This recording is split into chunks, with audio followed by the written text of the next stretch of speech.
welcome to ADTV, and today we've come down to hopefully talk you through some method feeder fishing tactics.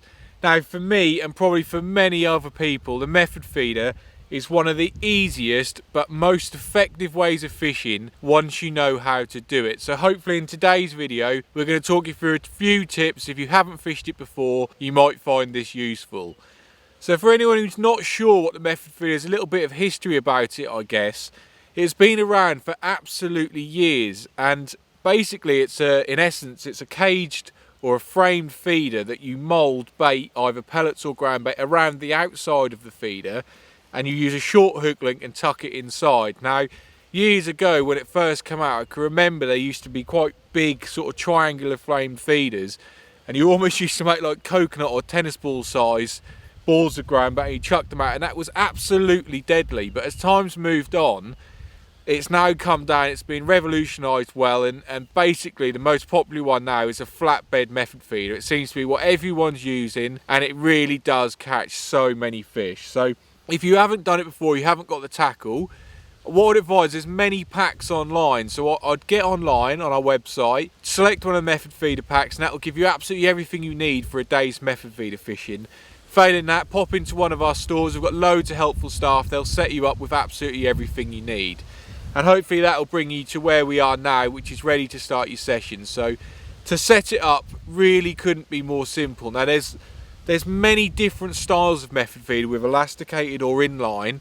Basically in essence you set them up the same way, but we'll talk you through what we've got today, and hopefully you can get the idea of it if you've got a slightly different version of the method feeder. But today we've got the Drennan inline method feeder. So an inline method feeder, it gives it away in the name. You thread your line straight through the middle of the feeder, the flatbed, and then with the Drennan ones you've got a double-ended connector. So you tie a loop in your main line which connects onto one end of it, and then your hook link, which will be about 3 to 5 inch, normally 4 inches, absolutely spot on hook link, has got a loop on it, and you clip it on the other end of the connector, and then that connector slots back into the method feeder. So pretty much the only way you need to set this up is you need to be able to tie one loop knot. It's the only knot you need to tie to set this up, and it is all really neat and compact. As far as hook lengths go, like I said, 4 inch, and you pick what hook or what. Normally it's a bait band for me because I like to band pellets, but you can use a normal straightforward hook if you're hooking some maggots on or something like that. But hook lengths, you can buy them ready tied or tie them yourself, and it'll be perfect for your day's fishing. So once you set it up, obviously it's now time to get into your session. Hopefully this is where it gets a bit more interesting. So first of all, you need to decide where you want to cast it.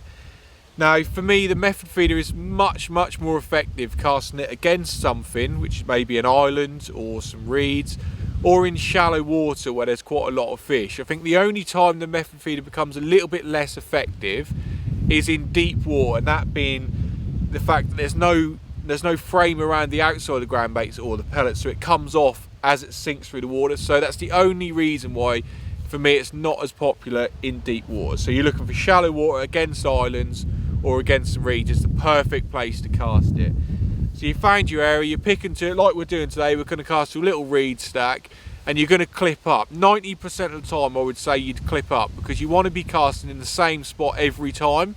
What that does is obviously every time you're casting and you're not getting a bite, you're putting or introducing a little ball or a little pocket of ground bait or feed bait, and then every time you're casting you've got a much more, percentage wise, a bigger, higher chance of fish being there before you cast in. You just build your swim up, you get competition going, and hopefully you'll get bites quicker and quicker throughout the day as it's going on. And then that leads us on nicely, I guess, to the bait that we should be using.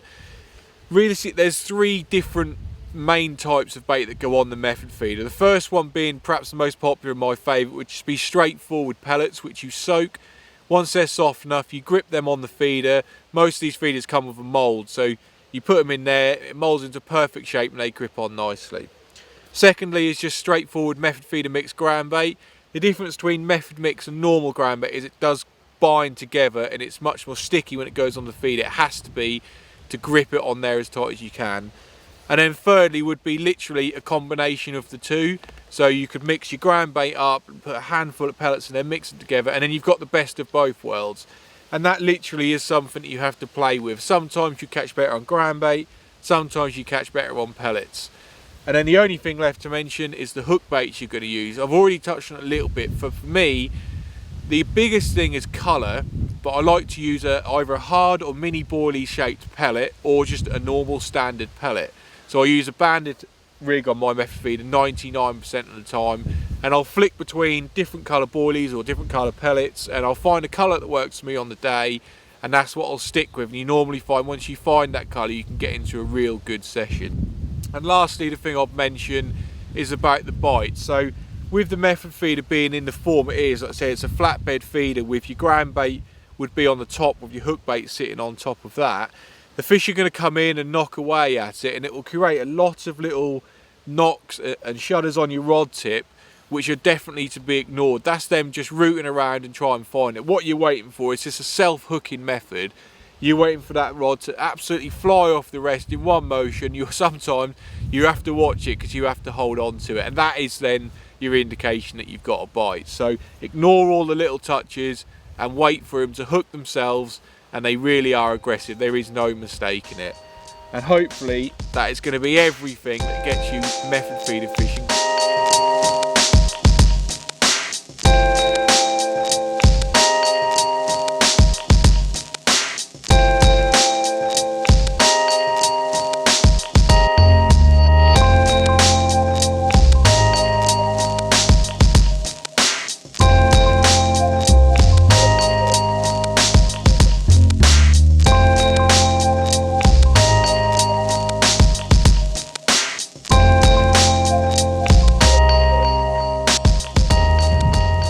Well, there we are, putting all that into practice. A great result in the shape of this little common.